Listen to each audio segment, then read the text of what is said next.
This is, of course, a war that Trump promised that he would infamously end in 24 hours once he took office. And it's very important to understand the history behind this conflict, because if you don't understand the history, you don't really understand where these sides are coming from in terms of negotiations and what they're asking for. One of the things I've learned over the past year regarding kind of politically maturing is that reality doesn't really matter. What do I think should happen? Number one, I think we should redraw the lines to the current battlefield conditions. Like I said, if for nothing else, I hope the war comes to a quick and safe end. I haven't really made a lot of videos about the Russian-Ukraine war. I had one video on one of my first videos about NATO and such, and in that I kind of indirectly addressed the Russia-Ukraine conflict, but mostly it's because I tend to care more and thus cover more domestic issues, cultural issues, economic issues, even immigration, the economy, all that kind of stuff. And so I even waited a long time to cover the Israel and Iran when that was really kind of blistering up. And so foreign policy is just not something I'm typically interested in more broadly, even though I hear a lot of people, many people say that, that's perhaps the most important side of politics, to each their own. But with the recent meetings in Alaska that Trump had with Putin, and then the meeting of the other day that he had with Zelensky, is becoming more and more of a present issue. It kind of seems like it's taken like a little back seat to Israel and Hamas in the Gaza war. And so this is, of course, a war that Trump promised that he would infamously end in 24 hours once he took office. And I'll end that war between those two countries in 24 hours. It won't even take that long. Can be negotiated, I think, within 24 hours. It really has to be done from the office of the president. Obviously, it's August now, and nothing's come about regarding that. And so, but now there seems to be a lot bigger of a push towards peace, and so I think that's good. And because of that, I kind of want to give my 2 cents into what I think that the war, how the war ought to end, what we ought to do regarding kind of everything, how we should treat everything, things such as that. But I think that it's quite important to, when we think about how this war should end, ought to end, like a treaty, it's very important to understand the history behind this conflict, because if you don't understand the history, you don't really understand where these sides are coming from in terms of negotiations and what they're asking for or whatnot. This is kind of similar to the Middle East in terms of a lot of borders changing. Historically, the land that is Ukrainian has flip-flopped over centuries, really. And this whole kind of history goes back to the 9th and 13th centuries in terms of what land the old Russian empires would kind of have ownership of and claim. But it wasn't really until like the later centuries, I'm talking as soon or as recent as like, recent, but like the 18th century, where you had a lot of uprisings happening in Ukraine that kind of led to the beginning of swelling support for sovereignty and independence. And you don't really have that kind of bubble up again. You have a lot of invasions that happen in the meantime with the 13th century by the Mongols, and but that kind of leads to the Ukrainian kind of pockets kind of gradually kind of being absorbed back into the Russian Empire. And by the 18th century, that is. This really doesn't start heating up until more recent history. You had the 1917 Russian Revolution that kind of leads to Ukraine declaring a very brief independence from this 1917 to 1921.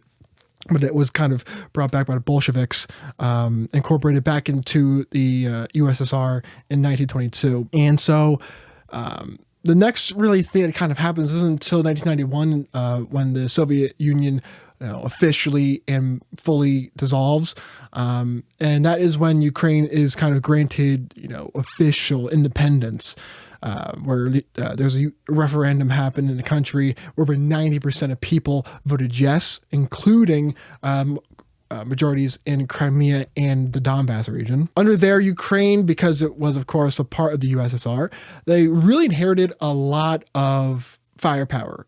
To be specific, they inherited the third largest nuclear arsenal, but this was quickly agreed to be denuclearized under the 1994 Budapest Memorandum by Bill Clinton, where in exchange for the nuclear arsenal, we then promised, along with many other European countries, UK and whatnot, we would guarantee them security from Russia in exchange for taking the nuclear arsenal away. And so this kind of happened for a little bit. And then you had some flare-ups. You had the Orange Revolution in 2004, where there was big disputes over a presidential election where a pro-Russian candidate won. Viktor Yanukovych was initially declared the winner, but he was quickly ousted in favor of Viktor Yushchenko, if my notes say it correctly. So there's a lot of Russian meddling being accused in this election, and that kind of takes us after that takes us to the 2008, when Russia invades Georgia. This happened technically under Bush because Obama doesn't kick in until 2009. After that, there's the 2010 election. Yanukovych wins, and then it tilts Ukraine towards Russia with deals like the Russian Black Sea Fleet in Crimea to 1942. And then by 2013, Ukraine pursued an EU association agreement, but under Russian pressure, i.e., trade embargoes and gas threats, Yanukovych, who was again the pro-Russian candidate, he suspended it in November, sparking protests and set the stage for what would become the 2014 crisis that kind of sparked all of the more recent flares between Russia and Ukraine to what we're kind of seeing now. What happened in 2014? In 2014, Yanukovych, he decided to halt this EU deal, which led to heightened student protests in Kyiv's Maidan kind of public square, the Independence Square, expanding into demands against corruption and for European integration. It escalated into police crackdowns in late November of that year, fueled by larger demonstrations. By January of 2014, anti-protest laws were implemented, which sparked lots of violence, and clashes peaked early in the next year, February, with over 100 protesters actually being murdered, being killed by snipers, mostly by police. About a couple days after that incident where the protesters were killed, Yanukovych, the pro-Russia candidate, the leader, he signed an EU brokered deal for early elections, bringing that to the table, and it quickly then fled to Russia thereafter. The parliament quickly then just impeached him literally the next day by unanimous 328-0 vote, appointing Turchinov as interim president. Russia then denounced it as a fascist coup, threatening ethnic Russians. So yes, the ethnic part will be important, but kind of put a pin in that for now. After this whole thing happens, from late February, you have a lot of pro-Russian demonstrations erupting in eastern and southern Ukraine, Donbass, Kharkiv, Odessa, fueled by Russian media and agents. A language law, which was later vetoed, was supposed to revoke Russia's regional status, which amplified fears in the region. February 27th, an unmarked, quote, little green men, they called it, which was really just Russian special forces, later admitted by Putin himself, ended up occupying Crimea's parliament and airports. A pro-Russian leader, Sergei, this guy, was installed as leader, and a March 16th memorandum, which was actually boycotted by Ukrainians and Tatars, which were under occupation, claimed 97% support for joining Russia. Annexation then quickly followed March 18th of that year. Territorial change. Russia gained about 10,000 square miles Crimea. Ukraine withdrew troops by March 24th. And international non-recognition led to sanctions. And then you have a lot of things happening with the Donbass, which kind of leads to what it is today. Now, I think there's a lot of things that kind of lead to this war. The current war in Ukraine, of course. I think there are two things that kind of go into this. One, I said put a pin in it, I'll take that pin out now. Putin has a lot of ties, feels the Russians have a lot of ties to the Ukrainian land because of a lot of ethnic heritage and bloodlines, things of that such. In fact, a lot of the land that they currently occupy, along the kind of little sliver that they have, I'll have my editor put up the current map right now. A lot of that area is ethnically Russian. And so in that sense, he kind of feels like he is liberating those people, ethnic Russians, Russian speaking, as such. He feels like he's kind of liberating them, taking them back into the motherland. And so there's definitely that force, that factor influencing things. And another piece that I think is actually more likely or would make more sense to the West from my perspective, even though a lot of people say that, he's never said it. He's never, you're just kind of putting things in his head and what you think the war is about. I think if you take a look at the maps of NATO, what countries are in NATO over the decades, call it whatever you want. But when you start from the middle of Germany, which is where NATO started, and you populate all those other countries moving to the east, you can't not call that expansion. I mean, I'm not blaming the countries for joining NATO. Countries like Poland, who is history's favorite doormat, always the first country to get invaded. You can't, like I said, I don't blame those countries for joining NATO, but it also creates a big problem when it becomes a organization that is so supremely armed against another country who is starting to get dwarfed, but still has like that nuclear capacity. So what am I really actually saying here? One of the things I've learned over the past year regarding kind of politically maturing is that reality doesn't really matter in politics, in diplomacy. What actually matters is perception. You have to be cognizant of what your opponent, what your foe, what your opposition is kind of perceiving your actions to mean, in order to properly assess what you should do going forward. If I am Russia, right? Russia and the United States, of course, doesn't have the greatest relationship, not like they would, America would have with, the UK or whatnot, but they, we're not the best buddies, of course. We toppled the USSR, and I don't think Russia likes that very much. But I think when you kind of zoom out of that, you have that relationship intact, and then what you then perceive Russia to be is it was the West and the Western countries and Europe who broke down the Soviet Union, which was a kind of the motherland of sorts. When you do that to a country, you're going to be the boogeyman for generations. And then when you're the boogeyman, and then that boogeyman causes your entire country to dissolve and to shatter into a million pieces, and then they quickly, kind of scoop them up into their own organization that is the West. The boogeyman captures your broken pieces of your old country. Poland, the countries that were part of the Warsaw Pact that eventually dissolved. Those other countries, of course, they joined NATO. And that to Russia, to me, I would interpret that as a big threat for a couple reasons. One, of course, Russia is very nervous about having NATO on its borders. Although they do have Finland on its borders, that is a NATO country, as well as the Baltic states. However, they're smaller states, so they're a little bit cooler with them. The really big truth of the fact, or the reality of the fact, is that Russia's access to the Black Sea is very important to them for trade and other resource management. And I think that one of the biggest things that they're scared of is they don't want NATO having a land separation between them and the Black Sea, which is what would happen if Ukraine joined NATO. So I think from there, that really kind of flared tempers when someone like Kamala Harris makes it a policy mission for the Biden administration to bring Ukraine into NATO.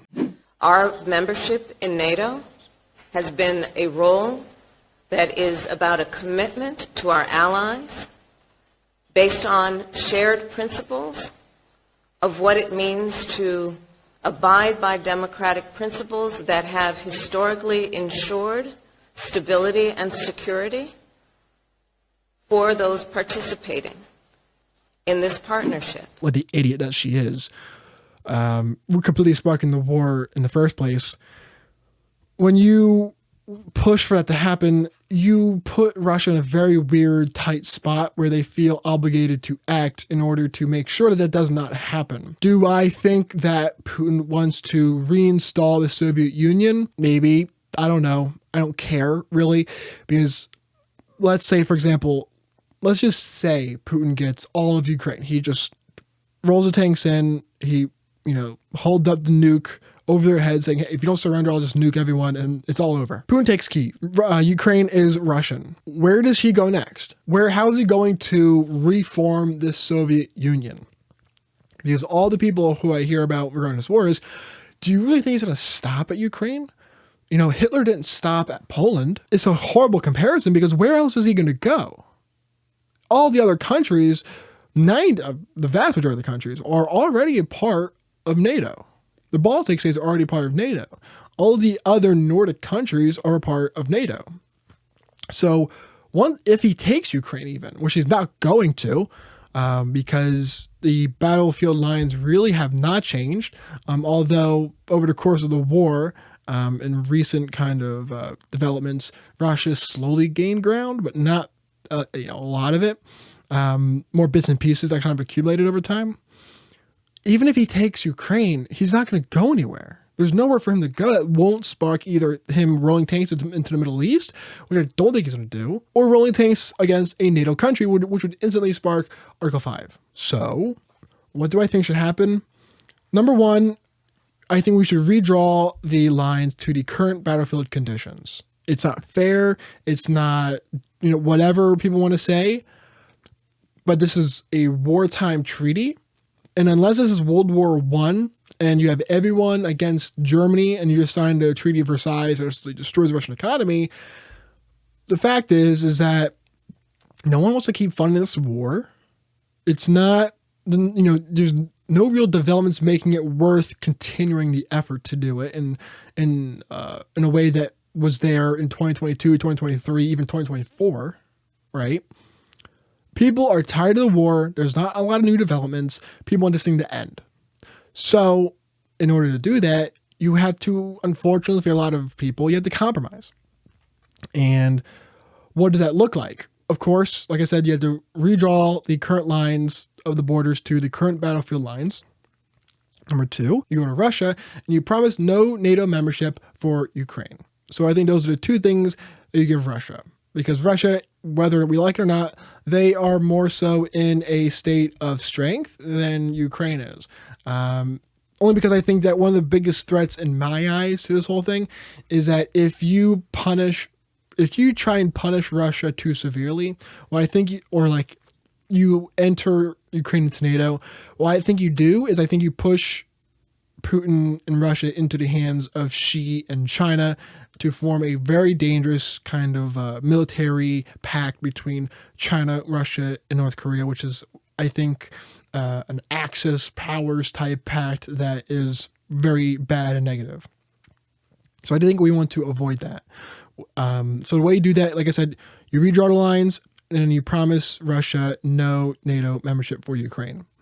So then you go to Ukraine and say, listen, this is a lot to give up. What we're going to do is guarantee you NATO-esque security protections under Article 5 without actually putting you in NATO. So if anything happens, we'll come in and help you. And second, what we do is we arm you to the T.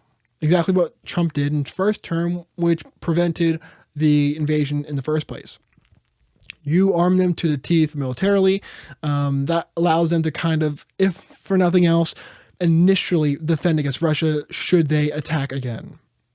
The third thing I think should happen is, there's a lot of talk about the mineral deal, everything like that. I think there should be heavy economic investment or connections, ties made to Ukraine, not only by the United States, but also European countries. So therefore, if Russia were to attack again, then that would then draw in every single or all the European countries into that conflict because everyone has economic ties there.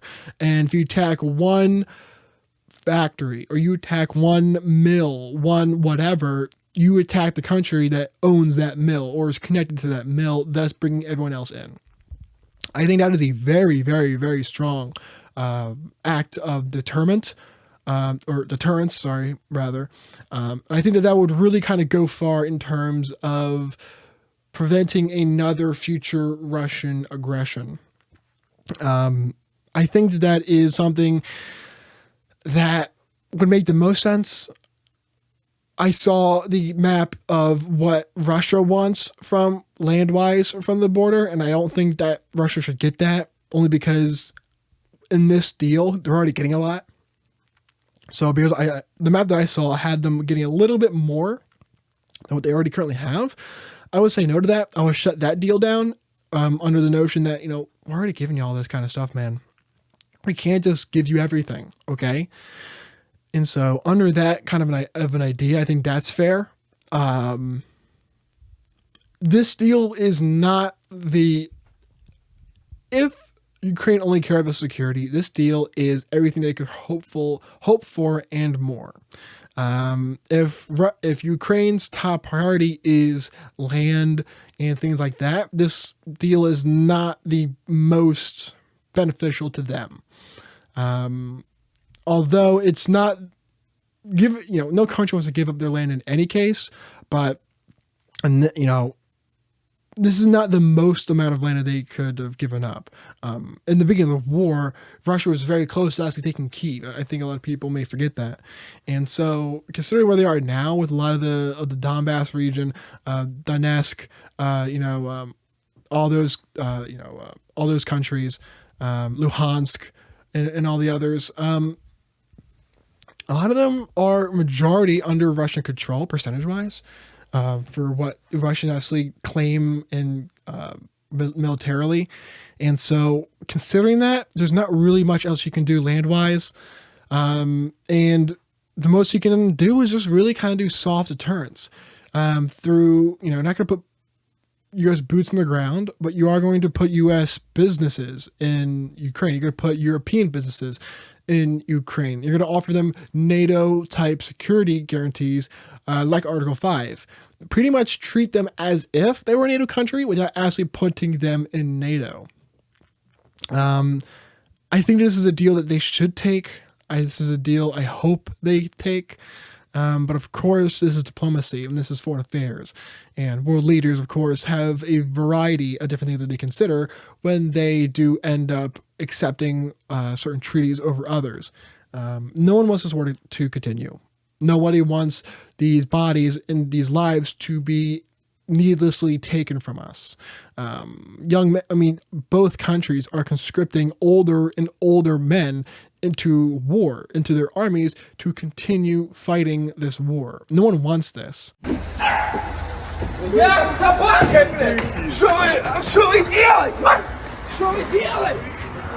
Вибачте, ну собакою, ну.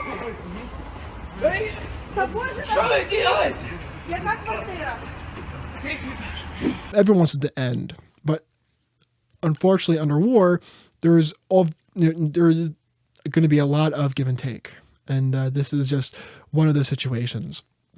And so, I think if this deal is done, how I've kind of lined it out, which I don't think will be, of course, the exact way that things kind of iron themselves out.